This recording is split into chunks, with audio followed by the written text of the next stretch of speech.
Excellent Leadership Podcast listeners, I'm joined with colleague and friend Mark Mayleben today, and our guest is someone who has set the standard of leading at the intersection of sports, entertainment, and hospitality. Tom Garfinkel serves as Vice Chairman and Chief Executive Officer of the Miami Dolphins, Hard Rock Stadium, the Miami Open, as well as Managing Partner of the Crypto.com Miami Grand Prix. Tom's path to the top wasn't linear. In fact, it started behind a bar in Chicago. Since then, he's gone from mixing drinks and DJing to leading major brand sponsorships at Miller and Texaco, and ultimately stepping into senior executive roles at Major League Baseball, the NFL, and Formula One.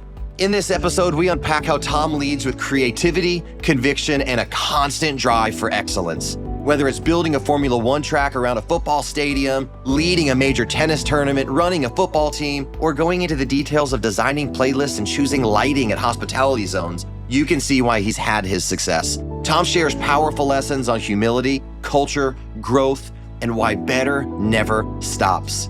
Don't miss out on this conversation. Let's get into it. Hi, I'm Chad Biagini, host of the Excellent Leadership Podcast. I'm joined by my colleague and great friend, Mark Mayleben, and I'm here with Tom Garfinkel, Vice Chair and CEO of Miami Dolphins, of Miami Open, of Hard Rock Stadium, and Managing Partner of Miami Formula One. Tom, thanks for joining us today. Thanks for having me, Chad. Happy to be here. We're excited to be able to walk through your journey. Do us a favor, before we dive into a lot of questions about leadership and management, just high level, how did you get to where you are today? Oh, boy. High level, I guess, I tell the story that I graduated from the University of Colorado in Boulder. Didn't know what I wanted to do. I wanted to get a job in sports. I didn't really know what that meant. At the time, I moved to Chicago with a couple friends, sleeping on a friend's couch, got a job checking IDs at a bar, and then ended up bartending, ended up DJing. You were DJing? Do you still mix music now? I do sometimes, yeah. Do you? Very cool. I tend to be the person that takes the aux when we're at a party with a bunch of friends and just give me the aux. So I was working at these bars, and I go to dinner with my dad one night. I've been there about a year. He says, "How's everything going with the job search?" I said, "I can't get anybody to hire me." He said, "How's it going at the bars?" I said, "It's fine. I've got friends. I got a place now. I make enough money. I rent a place with a couple buddies." And he said, "Well, is there anything you do differently if you ran the place?" I said, "Yeah, I'd do this. I'd change this. They should do this. They're not doing this." He said, "Well, those are really good ideas. Why don't you share those with the owner of the bar?" I said, "I don't want to be in the bar business forever. I want to work in sports." He says, "It doesn't matter as long as you're learning and growing. That's all that matters." So I went back. I shared the ideas the next day. And a year or two later, I was running 3 bars. And now I'm actually managing, 3 bars, one of which I had opened and helped open. And that led to a job at Miller Brewing Company. Got promoted there a couple times. That led to a job at Texaco, managing their motorsports sponsorships. Then I went on to business school at the University of Michigan. So it just kind of rolled from there. But that's how it all started. How fascinating. What learnings did you take from those days of being in a bar, being in a restaurant, that you think you still apply today? It's very similar, just on a much bigger scale. So University of Michigan. Great music at his bar now too. That's a good point. It's kind of a joke amongst my team because I actually make all the playlists for F1 weekend.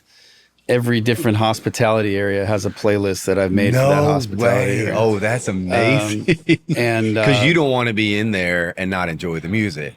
So well, you're it's not really about sure me enjoying the music. It's setting a vibe, a tone for the people that are there. So the key to being good at playing music is playing for other people, not for yourself. Right. If you read the room and we have something called the Palm Club, and I made a big deal before the first race about when the guests arrive in the Palm Club, I want the lights dimmed down, the TVs have to be on the right thing, and the music. Here's the playlist. Just hit shuffle. It doesn't matter which song comes on. Just hit shuffle. And so I walk in the Palm Club on race day, and all the lights were up, and they had some weird music playing. And I got upset. I said, I deliberately asked you to do this. And the details matter. The reason is that if you think about it, when you're at a bar, then they turn the lights on and turn the music down low. That's when they're kicking you out. Right. It's over. Right. So when you arrive, you want it to have a certain environment about it. So I had them dim the lights a little bit, and then they finally found my music and hit shuffle. And the first song that came on was the Jackson 5, Never Can Say Goodbye. and LeBron James was sitting there drinking his tequila, Lobos, because we made sure he had Lobos and Michael Jordan had Chicoro and, all those details. And as soon as the song came on, LeBron started bobbing his head. And I looked at the person that works with me and I said, that's why we have to do it that way. Yeah. It just changes the whole environment when you get the lighting right, the music right. Yeah, so music matters. Yeah. If you think about going to a restaurant, a lot of restaurants in Miami will play, that music that's just kind of like, right. The same beat at I'm in every a place. restaurant eating sushi. I don't want to hear that, right? So it's one of the things we were talking about Major Food Group. One of the things I love about what they do is they have very curated playlists and create different vibes, and they're different. If you go to Sadel's here in Coconut Grove for brunch, it's going to be some sort of 80s, 70s yacht rock, which is fun. When you're sitting there eating eggs on a Sunday morning, I don't want to hear club music. I want to hear, more chill. Boz Scaggs or something, or Steely Dan, right? Yeah. So the music matters for sure. Yeah. It's funny you say that because my wife and I love traveling, and we choose our hotels based off of the greenery in the hotel and the smells and the music. Like the Edition Hotel is a good example of how they get all of those elements right. Right. And because of that, they keep getting our wallet share. And it's like the simple things that we actually choose where we spend our dollars. I've always thought someone should market that their hotel is the cleanest hotel. Yeah. No one's actually differentiated by saying our cleaning standards, meaning of your room. Like, we change the sheets every day. Shower. We, antibacteria, everything. Like, such a good play. Because a lot of people, my wife will go in a hotel and she takes the sheets off because she wants to make sure there's no bed bugs, and hotels are, if you really think about all the people that have been there and all the things that happen, it's kind of gross. You don't want to think about it. You don't want to think about it. No. My wife brings sandals from home because she's like, I'm not stepping on the carpet, even at high-end hotels. She won't go in the shower. That's the point. So if you're able to, if a hotel said, hey, we're going to be, they just marketed themselves that way and talked about their cleaning standards and how much cleaner they are and how they refresh whatever, the towels, the sheets, the materials. I think that message would resonate with people. Yeah. You wonder if it's on purpose. If they say that it's clean, they're telling you that it was dirty, or getting your mind to think. You wonder. Well, yeah, there's some. When we were obviously going through the pandemic, the whole world. We got with International Sanitary Supply Association, is the association of cleaning standards. And came up with a standard. It's sort of like the lead standard for building certification. Like there's a certain standard that they can put on it that you have to do certain things from a sanitation standpoint to get that standard. Yeah. And we marketed ourselves that way for, we lived up to those cleaning standards, making sure everything was, and they would come in and check and make sure we were doing those things to get that certification. I don't know. That would be something interesting for hotels to kind of market. That's a great idea. What was your first full-time sports opportunity? Well, I was working for Miller Brewing Company in the Southeast in Charlotte in a number of different roles. But the last role I had was basically marketing for 3 states. And, we had the Carolina, this was back in the 90s. So the Carolina Panthers were a franchise team. They were playing at Clemson that year, and we were sponsoring them. And then obviously a lot of NASCAR in that region. We sponsored. So, while I was marketing beer, that was a sports role from that standpoint because of the associations we had. Did you end up getting your first gig in sports at the Diamondbacks? So then I went to Texaco. I was managing their motorsport sponsorships. Then I was managing sort of their portfolio of sponsorships. Went back to get my MBA. And then when I graduated, I went to work for Ganassi Racing, IndyCar teams. We acquired a NASCAR team when I was there. Target was our biggest sponsor, and then went from there to the Diamondbacks, to the Padres, and then to the Dolphins. Yeah. You said, I always knew I wanted a job in sports. You arrived. When you arrived on team sports side, were you like, this is all I thought it would be? Have I this arrived? Is amazing. I'm not sure. Yeah. Well, when you got that first gig full time in sports, you call your dad and you're like, Dad, I did it. I'm in sports full time. Was that experience, I guess, as fun as you thought it would be versus the bar scene or the Miller Brewing Company? Or yeah, I guess you have these you have these fortunate moments. And you mentioned calling your dad. I mean, I had a moment once where I was at the Padres, and Ricky Henderson, may he rest in peace, he just passed away, was going into the Hall of Fame. So as the president of the Padres, I'm going, Ricky played for the Padres, so as one of the teams he played for. And so I go to Cooperstown to go to the induction ceremony. And I had invited, my dad grew up a baseball fan and Brooklyn Dodgers fan, going to Brooklyn Prep across from Ebbets Field, and was a big baseball fan. So I invited my dad to join me at Cooperstown. He got tied up with something from work, and he called me that week and said, "Hey, I'm not going to make it. I'm sorry, I can't come. I have something else going on." And I said, "Okay," And so I'm standing there. This is about 2009, 2010, and I'm standing there on the back of the Otiswago Hotel, the back lawn. So I call my dad.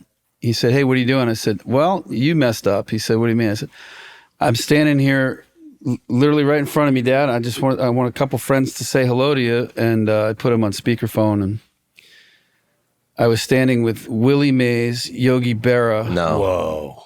Willie and Hank Aaron. Whoa. So I'm standing there, Willie Mays, really Hank Aaron, Hank Aaron, and Yogi Berra. And I called my dad, and we were just having a beer out there on the lawn. I said, "You messed this one up, Dad." So those are some of the moments. What a moment. Yeah. I mean, you go down in the basement. It's kind of like the Pee Wee Herman at the Alamo, but they take you down in the basement, and I'm holding Babe Ruth's bat and Lou Gehrig's hat, and there's sweat marks in the hat. It's kind of crazy. Yeah. So yeah, there's a lot of experiences in sports. I don't know that it's like when you get the job that you have a moment. You're just doing the job, but every once in a while you stop and you go, well, this is pretty cool, Yeah. Yeah.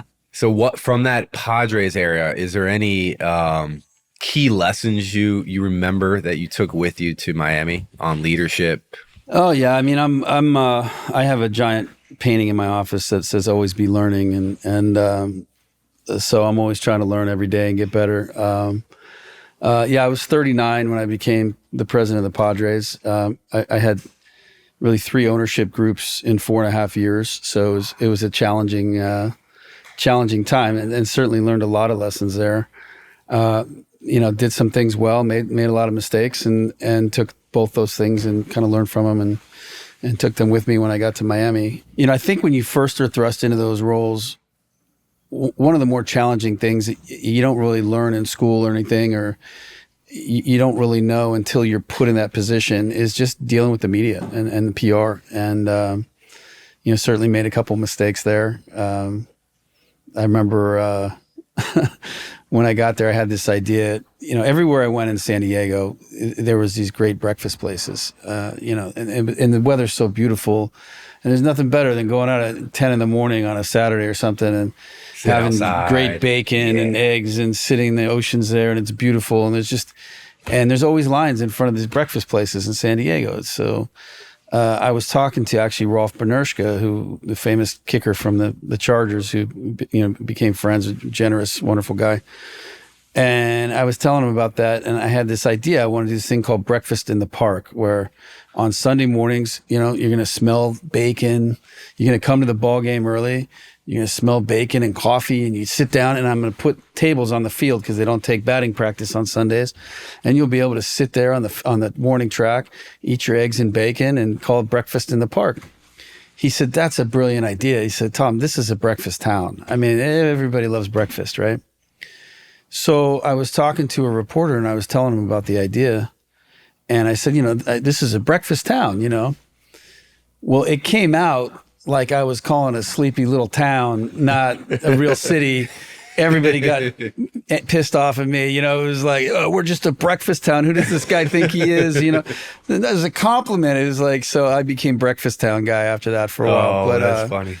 And then it just later on, a lot of some specific fans that were just really great fans I became friendly with, and they got Breakfast Town T-shirts, and it became a joke. But it was kind of like, at first, I kind of stepped on myself there with the media. So you learn from certain mistakes that you make and move on. How does always be learning play out in practicality day to day in your life? That's a great question. I think it's a mindset more than anything. I think it's I put the paint. I had this painting commission. There's an artist here in Wynwood named Peter Tunney, who's a great artist, and he does these collages with words, and then behind the words is all of these things. And I kept a shoebox of all kinds of ticket stubs from throughout my life. Stupid things like student IDs, pictures, all kinds of things. So I gave him all of these materials, and I told him, here's a few of my favorite books. Here's places I've lived, jobs that I've had. I had business cards from every job I'd ever had and all this stuff. So he put all these things into this collage, and then the words are over it. And I had it done when I was about 47, 48, because I was kind of like, you get to that point in your career where you're just a little older and you kind of think you know something, and so it's a reminder every day to always be learning, always be growing. I remember when I was I must have been 25 years old. I was working for Miller Brewing Company, and the general manager of the market area I was in North Carolina, South Carolina, Virginia, asked me, he said, well, you're 25. We're trying to sell beer to, 21 to 25 year olds, you're about that age. What's something that we should be paying attention to, that we really need to pay attention to? Where's it going in the future? What are young people doing today? So this was about 1995. So I looked at him, I said, well, there's this thing called the internet. It's going to be a really big deal. And back then it was just Yahoo and, you've got mail. That was it. He looked at me and he said, oh, that's just a fad. That's not going to be anything real. And so he was probably 45, 50 years old at the time. And I was 25. Well, as I got older, I remembered that moment. I'm like, well, gosh, now I'm the 45, 50-year-old guy, and I need to ask 25-year-olds what they think, but I need to actually listen. Yeah, that's a good, because they know a lot lesson. more than I do, so about where things are and where they're going, and always trying to learn new music, not just playing. Most people, back to music, have what I call the sweet spot. The music from when you're 13 to 22, 25 years old, like that's the music you listen to the rest of your life. And most people just keep listening to that music and don't learn new music. So I'm constantly trying to learn new music, listen to new artists. That kind of keeps your brain fresh when you're listening to new music and trying new things and getting outside of your comfort zone of what you're used to doing all the time. Yeah. So Probably stirs modern creativity, if you will, because your brain's hearing new things. And I would imagine just the undertones of music play out in so many areas of our life that we don't recognize, just pace of change in fashion and broader entertainment. yeah, it's a soundtrack. When I applied to business school, it was probably like 98. One of the questions in the essays was, what's a business that you would start? And keep in mind, this is before iTunes, so you couldn't do this back then, but the idea was to have all your music in your pocket. So if you go to the gym, you could play whatever song you want. If you go to the car, no matter where you are, you could pull up your music. And I called it soundtrack because it was like the soundtrack of your life. And again, people today, it's like, well, so what? Everybody does that. But back then you couldn't do that. You had a CD in your car. The big case with the or you might have covering. a Walkman or a Discman or something you bring with you. You basically would have like one disc or one cassette tape. Yeah. So the idea that you could play any song at any time, anywhere you are, didn't exist. Yeah. And I didn't have any idea how to do it technologically speaking, but I wanted that. So that was the business idea. I called it soundtrack. And if you think about music, and then you sometimes sold that to Steve Jobs. No, well, I had nothing to do That's how we got that one it. had nothing to do with me. I wasn't smart enough to figure out how to actually do it. But yeah, so it kind of drives my wife and my boys crazy because, I'm always picking the right music for the right moment. So what's your favorite concert in the last 5 years? I need to know this. Well, yeah, you've had a lot of options at Hard Rock Stadium. So it wasn't at Hard Rock Stadium. It was actually a friend of mine is in the music business, and he invited me to go to Paris to see Jay-Z perform at the Louis Vuitton Foundation Museum. And he retired back in like 2019 and hadn't performed since then. And this was a year or two ago, and maybe 2 years ago. And it was the most incredible concert I've ever seen. He for the setting, the stage setting, he had live bands on either side of him. There was probably 300 people in the room. Wow. He came out from behind these curtains. The stage was the most beautiful thing I've ever seen. And he must have performed at least 25 songs. Wow. And he sounded perfect, and he didn't miss a single word, and how you do that is just Stay mesmerizing. so sharp. Yeah, it's like he's genius level, intelligence, the way he's able to do that. But because a lot of rap concerts are kind of, not very good. Let's be honest. When they're produced, they sound really good, but live, they don't sound as good. Nas was another one. He performed at Carbone Beach after the race the second year, Sunday night after the race. And similar situation where he performed a lot of songs and didn't miss a single word, and it sounded perfect. It was amazing. Is hip hop your jam? Is that what you'd listen to if you have the choice? I listen to a little bit of everything. I mean, if you catch me alone in my car, I'm probably listening to some 90s hip hop, yeah. But I think there's this recent country is fantastic. Like this explosion of new country music that I used to love, Willie Nelson and Merle Haggard and like old country. And then we had the Billy Ray Cyrus era called disco country, and I kind of lost interest in country. And then, but now with, Luke Combs and Chris Stapleton and Zach Bryan and Morgan Wallen and there's a new guy named Dylan Gossett I really like a lot. Like there's just a lot of really good country music right now too. Do you apply that same mentality of keeping your creative energy sharp by trying different types of music to different types of books to different types of news article or news sources? Yeah, I do. I found myself reading for a number of years, a lot of business books, a lot of nonfiction, a lot of books about leadership or strategy or different things. And then I got into sort of this time when I was reading classics, the books that you hated reading in high school, and you kind of go back to them. So I'm going to read The Catcher in the Rye again. I'm going to read The Stranger. I'm going to read, some Hemingway, and so Steinbeck, so you read those.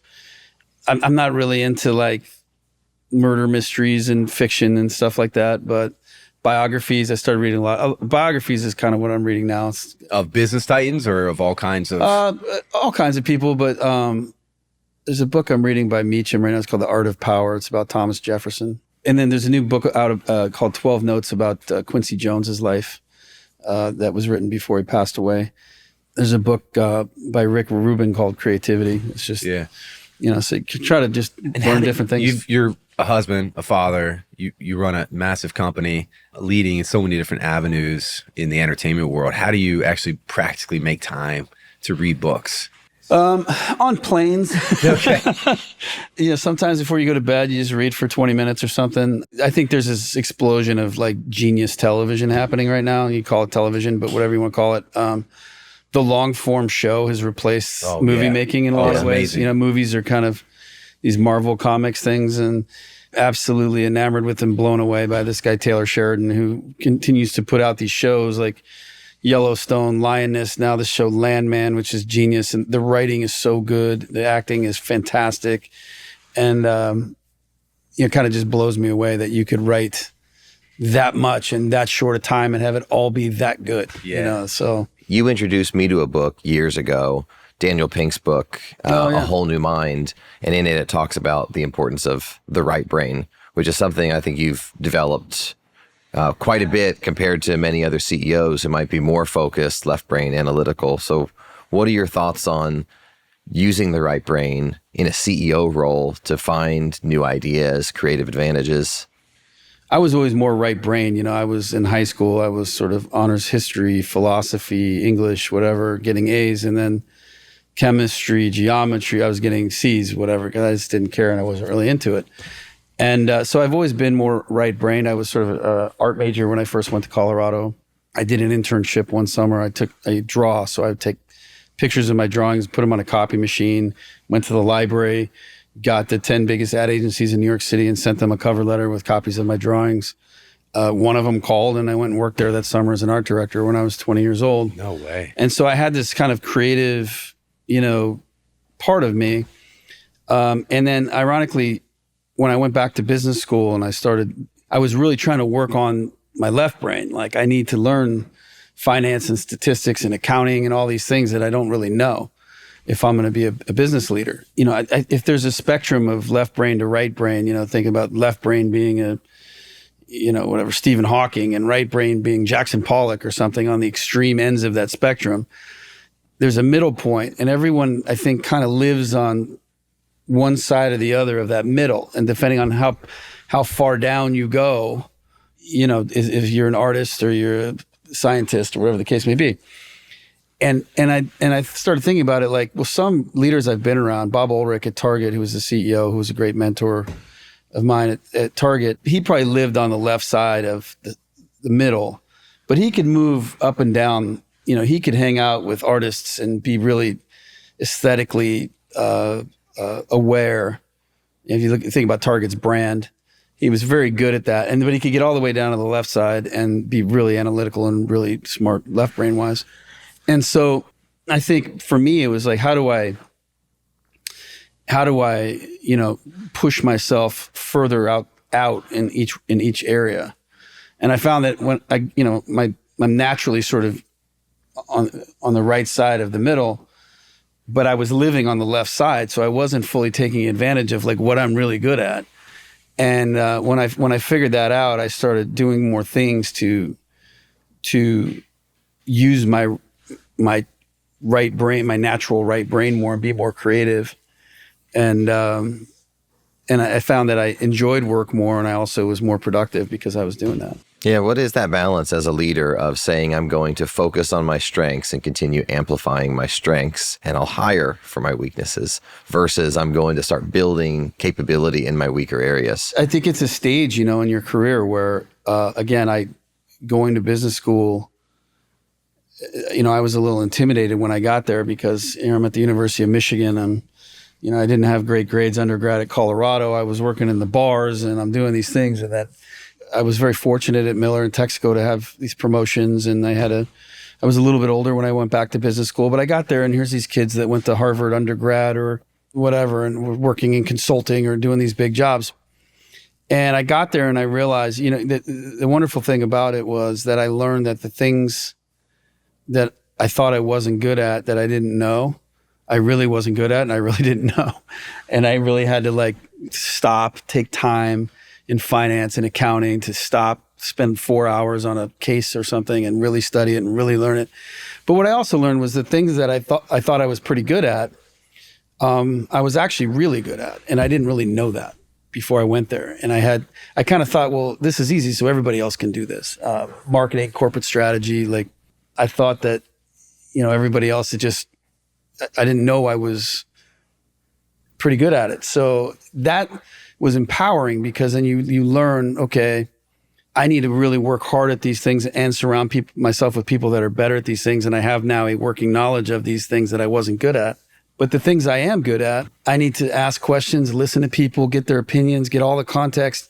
But when I'm convicted that I believe I'm right about that, I should, as a leader, be convicted and trust my instincts on those things. And so that's all a learning process, but that's come, you know, over those types of experiences. I want to stay there for a second because I know you've had moments in your career where they probably stand out and you applied this. And we like to use the term executive deviance at times, where you have an executive who gets opinions from many, sometimes from their staff subordinates, but often from other industry experts.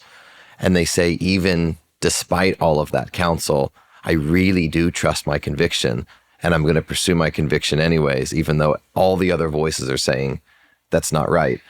And when you trust your conviction and you get it right, it's fantastic and you have great business results. So I think this has happened in your stadium at times, but give us some examples of stories there. It's a collaborative effort. You know, it takes a team to have success in any of these endeavors. There certainly are times where you see something and you believe in it and other people kind of think you're nuts. You know, Steve Ross is that kind of person who sometimes he'll have an idea and people think it's kind of nuts, but he will see something other people can't see and he will will it to happen. And he does things big and he thinks big. And so for me, that resonated because I had someone who had the willingness and the resources to invest in big ideas. So the idea of, for example, putting a Formula One race around a stadium, a lot of people thought was kind of nuts. And it took 4.5 years to kind of get that deal done with F1. When we first started talking to Formula One, they wanted to put it downtown, which to me, there was, right away, it was sort of, okay, with the heat, bring 20,000 people down here and there's a lot of traffic. So how are we going to bring 100,000 people in and out of here effectively? You're going to have to shut down roads for 3 months and a month after to get everything built and taken down. It's going to be expensive. The race track's not going to be as good. And there were so many reasons in my mind why downtown, why street race in the United States is really hard to do and why downtown probably wouldn't work. And that the stadium was the ideal place to put it. But it took about a year to go through that process before Formula One finally realized, okay, this isn't going to work downtown for all the reasons I just described. But then I took Chase Carey to the stadium, walked him around the top of the stadium. By then we had done tennis. We had shown them, you can create this oasis. It's not going to be a parking lot.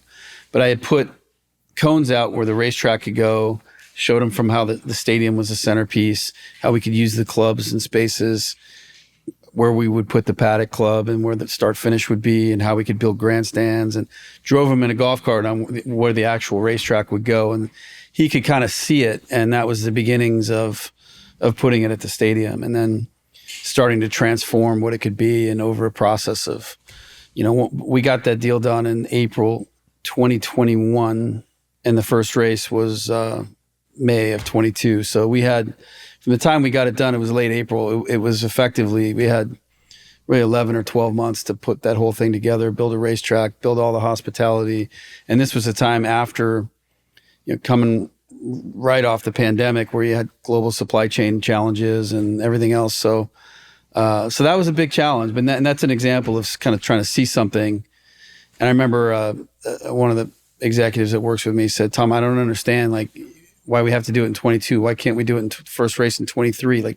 Trying to do this in 11 months is crazy." I said, because sometimes when you're negotiating a big deal like this, you have to have a sense of urgency. If I was shooting for 23, it would never get, I wouldn't get as good a deal and it wouldn't get done in the time frame. The reason it got done in April was because Stefano, and when he took the job, Stefano Domenicali, we started talking in January and we got it done in April. There was a sense of urgency to move forward and get this going. We'd been talking about it for a long time. And sometimes you have to, will things to happen that other people don't think are possible. Yeah, I love that example. You have done major transformational projects at Hard Rock. I mean, it seems like there's always something new that's occurring in renovating of this facility, from different clubs you've put in to upgrading some of the seats, your living room experience, which I think is tremendous. You should talk about that. But how do you just constantly instill a culture in an organization that better never stops and we need to find our next set of new ideas? That's challenging. I think, we had a degree of success in the business over the years. Not that nothing's ever good enough. There's times where you're like, wow, we did, that was really good. Great job. Let's celebrate. And then, okay, how are we going to make it better now? And so that's a constant theme. And everyone who works there knows that we're always trying to get better. We're always trying to ask critical questions. Jim Collins, one of his books, he talks about facing harsh realities objectively. You try to build a culture where it's a very team-focused environment. People are respectful and professional, but they're also allowed to challenge each other. Why do we do that? Where is this going? Okay, we were really good at that, but now the world's changing. How do we make sure we stay really good at that? I think the pace of change is faster now than at any time in human history. A great book is ¡Sapiens, about basically human history. And if you think about it, if you go back in the DeLorean, the flux capacitor to, the year 1100, and then you go forward and you go to the year 1500, nothing really changed. History changed, people changed, but weaponry, communications, life expectancy, medicine, there wasn't a lot of progress, until really sort of the 18th century, 19th century, things started developing more. And then the 20th century, there was the Industrial Revolution and the explosion of technology. But what's happened in the last probably 20 years is more than the last 100 years before it. Right. And what's going to happen in the next 10 years is going to be more than the last 200 years combined in those areas, communications, transportation. What just happened with this SpaceX thing where they landed this rocket, just perfectly landed the rocket in between two giant things. I was talking to someone who was involved in that process, and the implications of what that means moving forward. I mean, within a few years, you're going to be able to take off from New York and be in Tokyo in 30 minutes. It won't be on a plane. It'll be on a rocket. Right. Right. Wow. So there are the advancements in technology and the way things are changing so rapidly. And we talk about this in the business. If you're not willing to adapt and change and be aware that the world's changing around you, you're going to get left behind. And so we're constantly talking about that. I talk to the team a lot about, hard things are fun. I talk to my kids about this, try to explain like, okay, well, Dad, that's hard. Really? That's awesome. Why? Why is hard awesome? Hard is awesome because remember when, that you got that A on that test and it was easy for you and you didn't even work really hard on it? Yeah. Well, how did that make you feel? I felt okay. Yeah, you got an A, it felt okay. Okay, but remember when you got that C and you worked all week and you sat with the tutor and you worked really hard on it and then you got that B plus? How did that feel? Well, I felt really good about that. Yeah, because you worked hard at it. Yeah. You felt better about the B plus than you did the A. Do you understand? Like something's hard and you work really hard at it. It's more fun. It's more rewarding. And so we talk about that, at the Dolphins, at Hard Rock Stadium. This is going to be hard to build a race in 11 months. But when you do it, and you pull it off, it's fun. And how do you do that across, let's say, less front-facing disciplines like finance, legal, HR? Like, how do you challenge your HR leader to be always making sure we're best in class at the discipline? Yeah, that's a great question. HR to me is the most important function in the organization. So it's not benefits administration. It's we have an incredible group of very talented people, and a lot of them are really young. We have, I think, 60% of our employees in the business are under the age of 30, with a lot of responsibility doing incredible things at very young ages. And that's by recognizing and finding the right talent. So we tend to try to hire for attributes, not resume, is what I call it. The acceptance of responsibility, continuous learners, people who are intellectually curious, who want to be great, like to do hard things. A lot of times they've worked in team sports because we want them to be very team oriented and collaborative and not individualistic in their goals. And so we hire for those qualities. We get people in the room and we get them a culture where they challenge each other. And it's amazing what you can accomplish when you get that kind of environment going. Quick interruption. If you are enjoying the Excellent Leadership Podcast, I have a small favor to ask you. Could you please take a moment to like, subscribe, and leave a 5-star review? It helps us grow the Excellent Leadership Podcast community and ensures we keep bringing you top-tier guests, powerful insights, and impactful episodes. Thanks for your support. Now, back to the show. We've noticed some of your hiring habits are you tend to pull candidates from outside the team sports sector of business, from some of the greatest companies in consumer packaged goods and sportswear and hospitality. Is that because you're intentionally saying, hey, Hard Rock International is one of the best hospitality companies in the world. Let's bring in some talent from that industry that we can really learn from? Or is it more individual than that? I think it depends as the answer. In HR, for example, I've often taken a business leader in the organization with great judgment who's never worked in HR and put them in HR. Having fresh eyes on something is really valuable. Bringing in fresh eyes, new people with different perspectives to see things a little bit differently is critical to being able to differentiate, do things a little differently, improve on things. We had the Orange Bowl, the college football semi last week, and it was a great event, great football game. I got a lot of texts afterwards from people just commenting on our guest services team and how knowledgeable they are and how friendly they were, and even the security folks, and that's hard to do. And, have that many part-time employees who come in and work a game, and they can answer a question, and they're friendly, and they make you feel welcome, and they do little things that are extra. But that's a culture, and that's a mindset, and that's thinking about, we try to be very customer-centric in what we do. So what would I want if I was attending? And what would you want? Would you be okay? And oftentimes in these businesses, operationally, these are big scale things, whether it's the food, the parking, the cleaning, the whatever it is. And so operationally, the operational leaders are going to try to do what's ever easiest to pull it off for their team. Okay, if we're going to park cars, let's do it this way because it's the most efficient, easiest way to do it for the team to execute it. And so I'm constantly challenging them, what if we did it this way? And they would say, well, yeah, but that's going to be harder. I'm like, yes, but I don't care if it's harder for your team. I care if it's easier for the customer.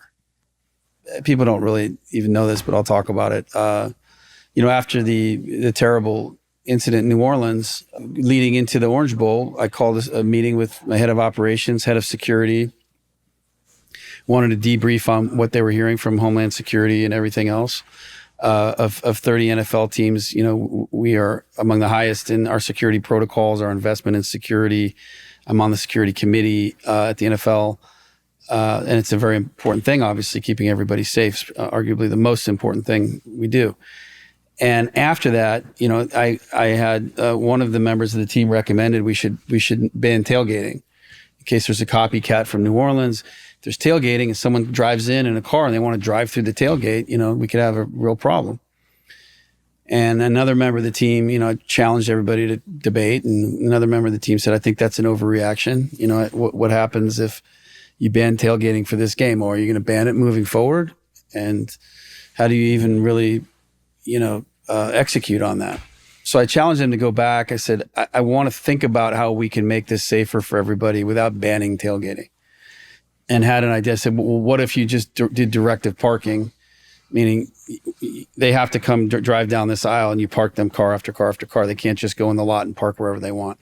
And then once the aisle's full, then you close off that aisle and a car can't get down the aisle. So if people are tailgating, that aisle is now safe.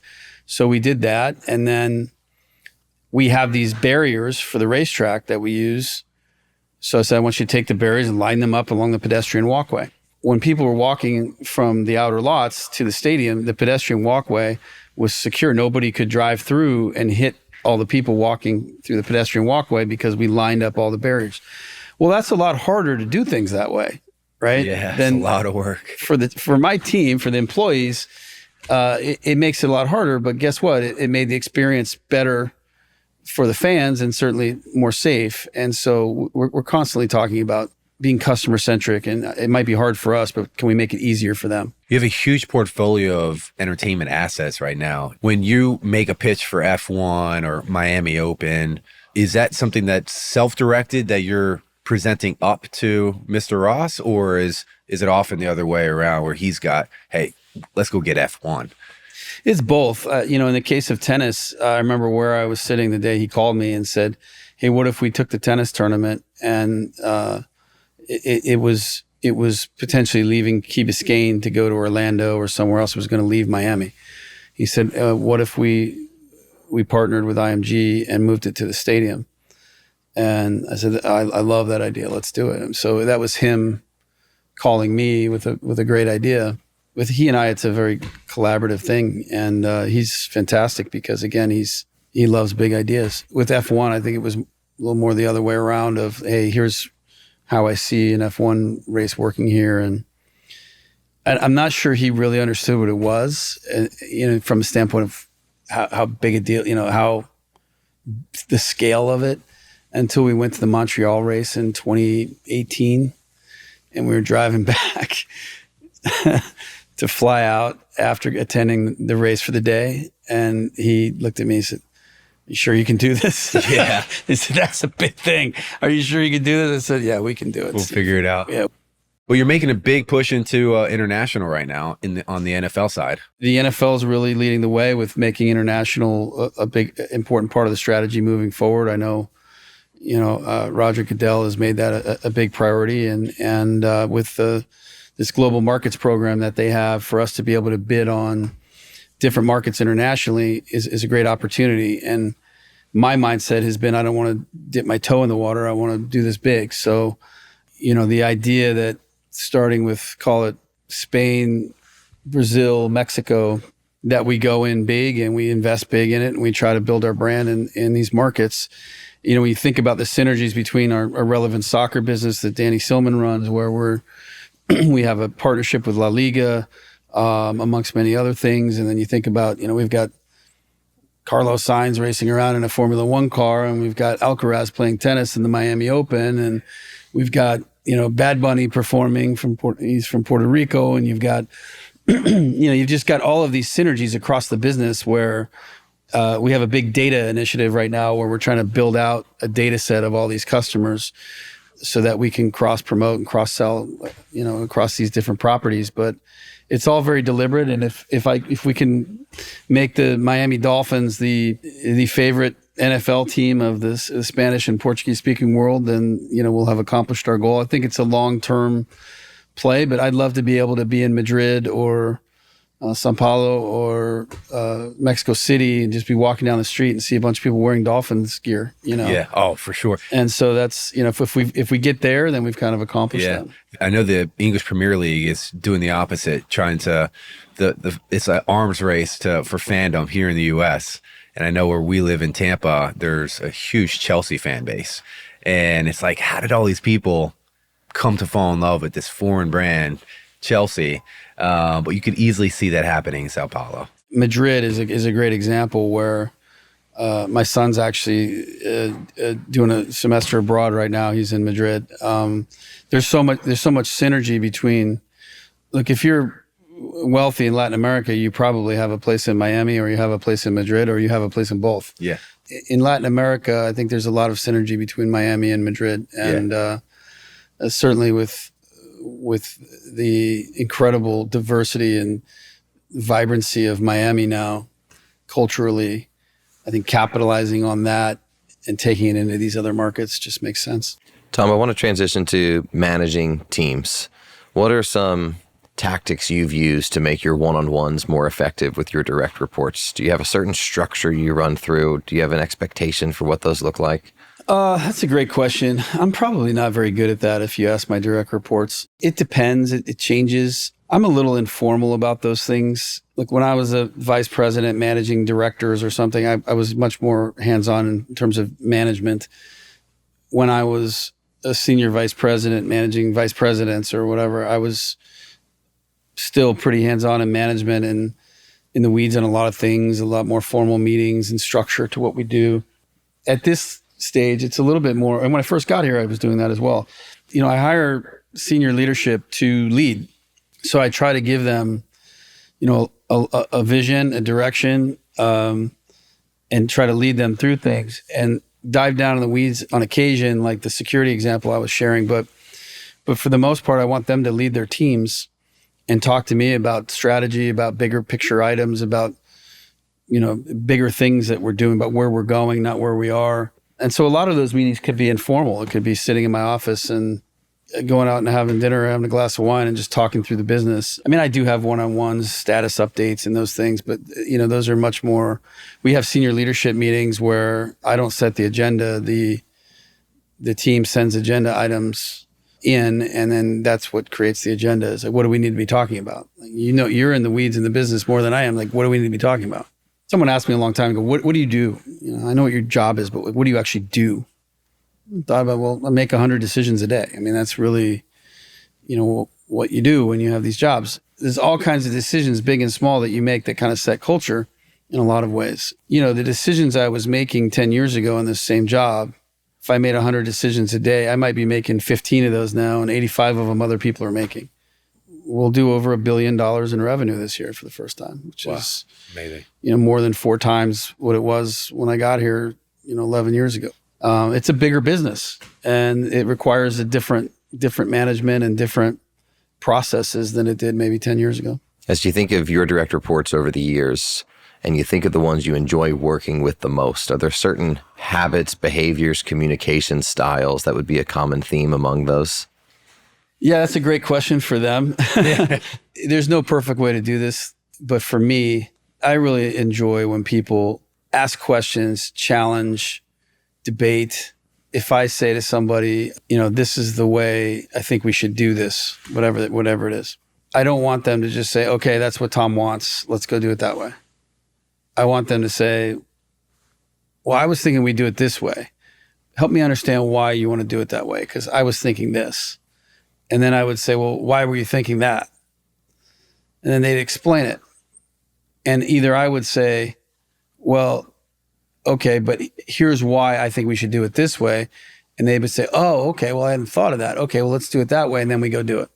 Or I would say, oh, well, you have context I don't have. I didn't know that piece of information. Let's do it your way. Because all I care about is getting the right decision made for the business. I don't care if it was my idea, your idea.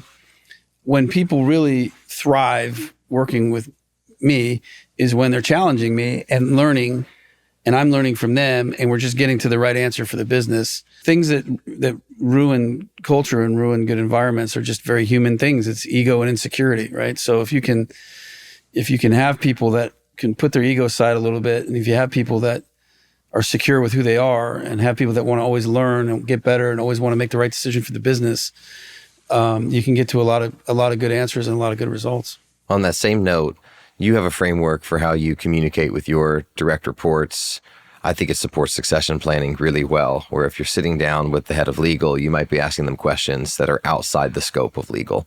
Or you're sitting down with the chief marketing officer, you're asking them questions outside the scope of marketing. Can you elaborate on that? Because I think it's a really intentional process that you bring to the table of making sure you develop well-rounded leadership team. Yeah, I'm very proud of probably one of my favorite parts of my job is seeing people grow in their careers, whether it's within our organization or even somewhere else. We had a group of young executives at the Padres when I was there that, one of them's a partner in his own private equity firm. One of them's the COO of the Cardinals. One of them's runs Teambo at the NBA now. One of them is the president of our race. And on and on and on. One of them's the president of the Cubs. One of them's the manager of the Dodgers, the manager of the Tigers. So we had a young team that it was a great team of executives that have all gone on to do great things, and that's fun. I'm very aware and constantly trying to hire really talented people, develop them, and watch their careers grow. And I had this theory about sort of presidents of sports teams, that there's really 5 different kinds of presidents. I just came up with this one day thinking through it, but there are presidents that come from PR, presidents come from legal, they come from finance, they come from sales and marketing, or they have the same last name as the owner, or are the owner.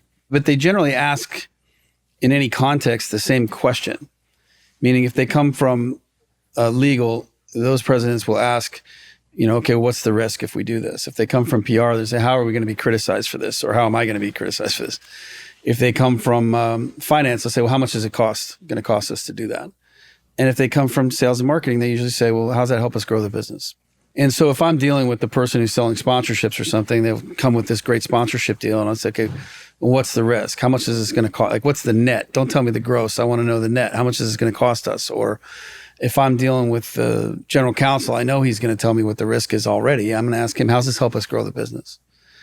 As a CEO, learning how to ask all of those questions in different contexts and ask the right people the right questions to challenge their thinking and kind of get everybody learning how to ask all the questions, not just the one that they learned in law school or learned in, as an accountant or whatever the case may be, is trying to push people to think like a team president. I think just makes the business better and I think grows people into potential team presidents someday for you to come hire away from me. Was that a model? Was that a model that you developed on your own? You read it in a book. You had a great mentor. I just developed it on my own. Yeah, I haven't heard this from watching great leaders and learning from them. Rick Welts is someone who, when I got to Arizona, a young age. I was probably 37. Rick was the president of the Suns, and we became friends. And he came from a PR background, but he was able to ask all those questions. Larry Lucchino, who I got to know when I was at the Padres, he had been at the Padres previously, and I reached out to him. Hey, would you mind spending some time with me? I just want to get context on how you built this ballpark and the market and everything else. He became a friend and was a generous mentor in a lot of ways. He came from a legal background. And then you meet your peers and you ask them questions, you see how they think. And so I had just kind of come up with that on my own based on these different people that I met. The access you have and the seat you're in to governors and to world leaders, to definitely business leaders in this area. Do you often take advantage of that by just reaching out and saying, hey, CEO, I'm dealing with this issue. What are you guys doing over there? Yeah, I used to do it when I was younger in the context of having these mentors to learn from. And ironically now, I don't know that they're peers necessarily, or that I'm a peer with them, I should say. But we're closer to the same age now. So now they're just friends. I do intentionally develop those relationships to learn from people and to learn what's going on in the world and to learn, the great thing about sports is you have access to so many different kinds of people. Right. It's beneficial. Like during COVID, for example, when you're talking to the CEO of one of the world's biggest banks, or you're talking to CEOs from 3 different large healthcare systems, or you're talking to a friend who works in the White House, you're getting first source information. It's not what I'm reading or what I'm listening to on television or something. I'm talking to people that are in the room, making decisions, who have first source information about what's really happening, and that helps inform better decision making for me when I have better information about what's really going on. And they're people that you can just learn a lot from. And sports, puts you in an environment to have those kinds of friendships, really, and relationships with some extraordinary people doing really extraordinary things. It's really special. Do your sons enjoy the job you have, and is that? They have a good life. Yeah. They're, I'm just thinking the access they get, not just to cool stuff, but amazing, some of the world's best leaders at whatever craft they're into. Yeah, it's a really great point. We've tried to raise them to be humble, kind humans who are always learning and who like to do hard things, and who, I have 3 boys. One's 21, one is 19, and one is 15. Yeah, they've been in a lot of different rooms with a lot of different people, and they're intellectually curious and polite. They look you in the eye and shake your hand hard and say hello and engage adults and know how to talk to them. And I'm very proud. They're great young men, and their mom gets the lion's share of the credit. Yeah, well, they're at that age now where they're actually seriously probably thinking of, what am I going to do? And well, my 21-year-old, for sure, he's a junior in college. Yeah. And he's like, Dad, I can't believe I'm going to be a senior next year. I feel like I just graduated high school. I said, how do you think I feel? Exactly. But he's decision time. Yeah, he's like, gosh, I can't believe a year and a half from now, I got to go get a job. Mark and I are dads. Our kids are a little bit younger. Give us dad advice. What's something that we should be thinking about as we're navigating running our own businesses and careers? Well, it is. I'm writing a book to my sons that is about 65 chapters, and one of the chapters is called the hardest and most important thing you'll ever do, and it's about parenting. And I think it is a really, really hard thing. I think the hardest thing is kind of letting them fail and letting them work hard and succeed on their own, and not doing things for them. Watching them fail is painful, but it's part of life, and it's important. And teaching them how to fail and learn from it, and then work harder and succeed. Because that's the only way they get real confidence, is if they do it themselves. You can't do things for them, or they don't really grow their self-esteem. One little note, that something I started doing that was really important. Now that they're older, I look back on it and I'm very glad I did. We all work really hard, and it's hard to spend time. And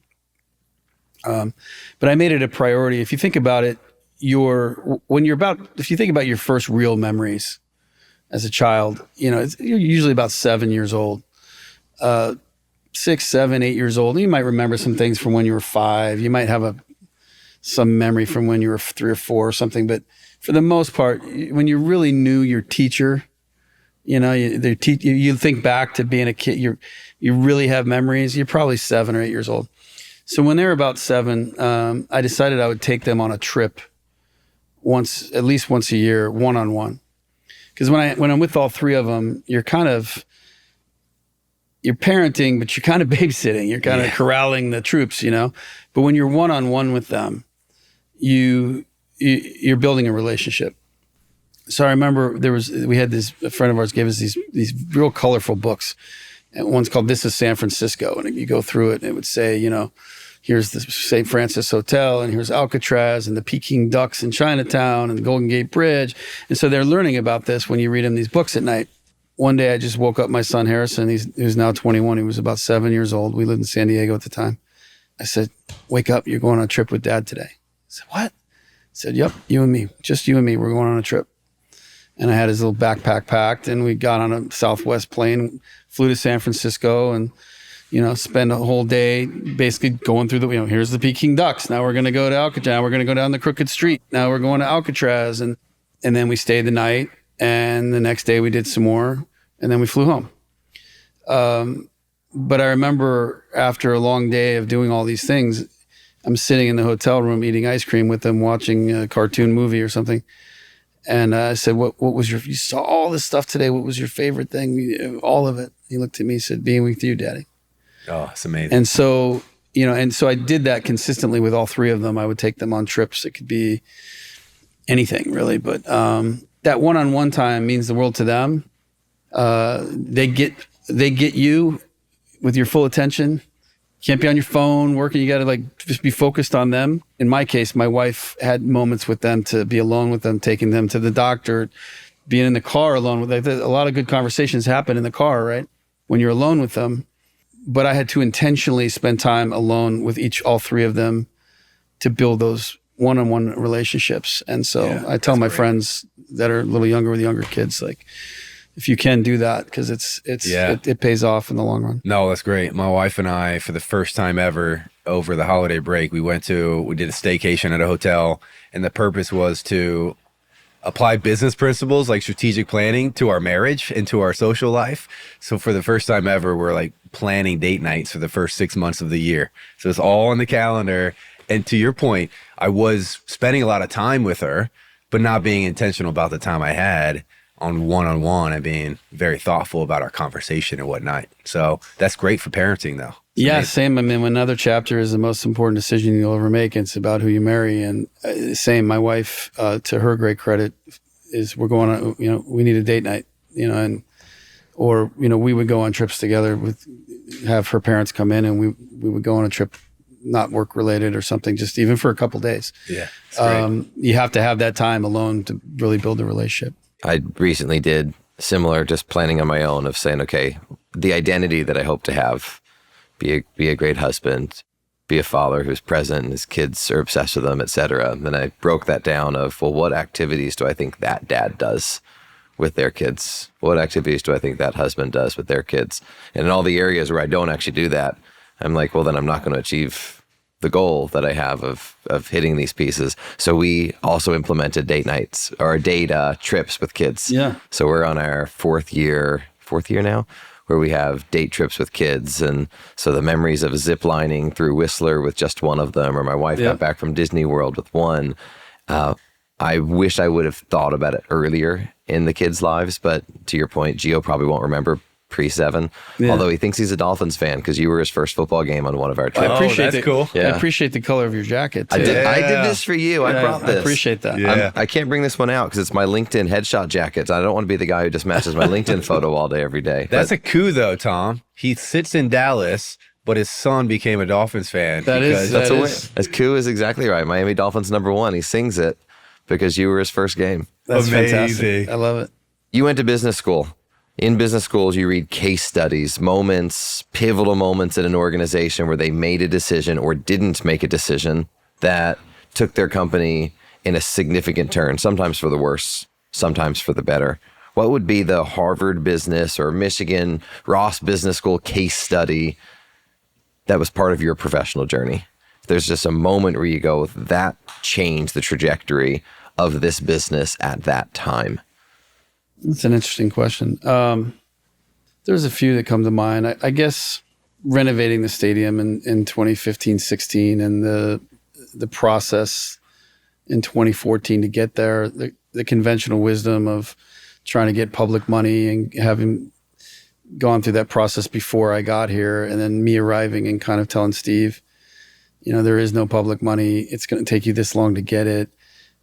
We need to do this with private money, and here's why. And construction costs are going to go up every year. We don't do it. Here's the incremental revenue we would make that we're not going to make. Just doing that differently, and then renovating the stadium differently with the luxury seats and doing some things differently that hadn't been done before, and kind of transforming, that experience. I think that was really the critical beginnings of, what evolved into, the tennis, the race, the et cetera, the new training facility for our football team, which is still the most important thing what we do, trying to win a Super Bowl someday. For people who haven't seen those renovated suites, those living rooms, describe them. Well, we took about 2,200 seats on the 50-yard line, 3 sections, took them out. We took the entire sides of the stadium out, moved it 25 feet closer to the field, so there's about 9 or 10 rows, but changed the rake, changed the leg room, and took what was 2,200 seats, doing about $2 million in revenue, turned it into 598 seats with more leg room, 16 living room boxes on either side of those seats. The living room box is like a big chair, a little box of 4 chairs, a TV in front of you, like a Barca lounge chair that you're sitting in watching the game. You're sitting on the 35, 40-yard line, and 9 suites. And so that same real estate that was doing $2 million is now doing about 17, 18 million a year. That helps pay back what it costs instead of doing personal seat licenses or getting public money. Like, creating those luxury seats helped pay for that renovation, and that way the return.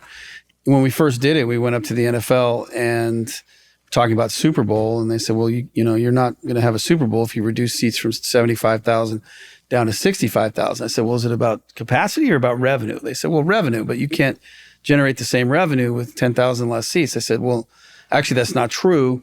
Here's how much revenue it's going to produce in a Super Bowl 5-6 years from now. Here's what you did this year in the Super Bowl. It's going to produce a lot more, and here's what it's going to be. And they said, well, that math doesn't. One individual up there in particular who works with Roger said, you'll never get that much money for those seats. I mean, you're taking 2,200 seats in your best real estate, turning it into 900 seats. You're charging over $1,000 a ticket for all those seats. We don't have a ticket in the NFL for over $1,000. It'll never work. Well, 3 months later, we had sold it out, and it worked. So, and so then the number for the Super Bowl that we had in the pro forma that we had predicted, when we actually, that conversation happened in about 2014 or 15. When we had the Super Bowl in 2020, we were literally like $4 million off the number. More. Wow. Above it. And so we hit the number, and almost exactly to what we said it was going to be, which was a source of pride. But that's an awesome story. Well, we'll wrap. We've got 7 questions we ask everybody. The 7-question blitz. The first one. I should have done my homework better. That's all right. What sporting event have you never attended that you would love to attend? Wimbledon. You've never gone to Wimbledon? Mm-mm. This year. Do it. I'll be there this year. It's just a really tough time for me, of year for me. But because July 4th, the lake is sacred time. Yeah, that's fair. Yeah. If you bring the family to Wimbledon, though, I don't think they'll be upset with you. Problem. I don't think my wife will come. I'm not getting her off the lake in July, but yeah, Wimbledon's one for sure. What lake is that? Michigan? Somewhere in Michigan? It's up in Traverse City, Michigan. Oh, amazing. It's called Spider Lake. Yeah. What 3 people, living or historical, would you love to play a round of golf with? So I mentioned Taylor Sheridan earlier. I mean, you're supposed to say, I guess the right answer is, Jesus won. Jesus, Marcus Aurelius, and I want to spend some time with Taylor Sheridan. That'd be a fun group to bring together. It'd be interesting. Yeah. Taylor and Jesus. Yeah. What sporting memory do you hold most dear to your heart? You've been a part of a lot of special ones. Oh, wow. That Hall of Fame moment he said earlier was pretty incredible. That's a really hard question. I mean, honestly, it's like watching my kid hit a home run in Little League. Nothing makes me happier than watching my kids, succeed at something. So those come to mind first. I'll take that answer. I like that one. What's something about you most people wouldn't know? I do voices since I'm a little kid, like imitate people. Come on. Voices. Can we get a peek at any of those, or do you not want to be put on the spot? I don't know. What kind of voice would you like to hear? Oh, man. What? We have Donald options here? Trump would be pretty funny. I don't really do Trump. Scarface. I'm not doing that. Well, when I worked in NASCAR, everybody kind of talked like this down in North Carolina. Everything was a deal. You know, like, that's pretty good. I like them shoes. That's a pretty good deal right there. How to get me one of them deals. Mark, you got a Southern accent that you can pull out right now, too?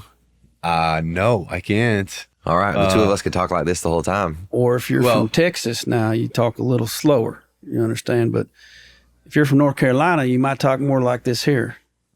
You blended in during your Chip Ganassi days. Well, if you're from New York, you know, you might just say, hey, this is it's a nice interview. It's nice. You did a British accent earlier when we were outside as well. I can do that, yeah. So I won't keep going. Yeah. I love it. But Chet's actually pretty good at those himself. So. I do enjoy putting on accents. Yeah. Professional pet peeves. Do you have any professional pet peeves? Yes, for sure. The first one that comes to mind is when I ask about something and someone says, well, that's just the way we've always done it, or that's just the way we do it. You know, the complacency mindset of not, that's just the way we've always done it. Like, why do we do it that way? That's just the way we've always done it. What's your dream job if you couldn't work in sports or entertainment? Let's toss in entertainment too. I'd be on Saturday Night Live. Yeah. Yeah. Would that be it? Yeah. That would probably be it. Well, that would have been it. Quick. You in knew my what 20s. He's been thinking about That was my dream job in my 20s. In my 20s, that I don't know now that's my dream job, to be honest. But like in my 20s, it was kind of like, am I going to go down this path or go down this path? I don't know if we've talked about this. I did several years at Second City. I did a little bit of studies at Groundlings. I did a lot of sketch comedy writing. I did not know that. I performed on dozens upon dozens of improv stages. So that was my passion. And Saturday Night Live was the goal at that time of life. That's great. That's amazing. And I got the backup plan, executive recruiting. Yeah, now it might be being a screenwriter and making movies, being like a movie producer. Yeah, I love that. Yeah, that'd be fun. And then lastly, we're in Miami. Where do we need to eat? Well, right down the street, you have a new Carbone Vino here in Coconut Grove that I highly recommend. It's fantastic. Deal. Tom, thanks so much for your generous time and conversation. Loved it. Appreciate it. Cheers. Thank you very much.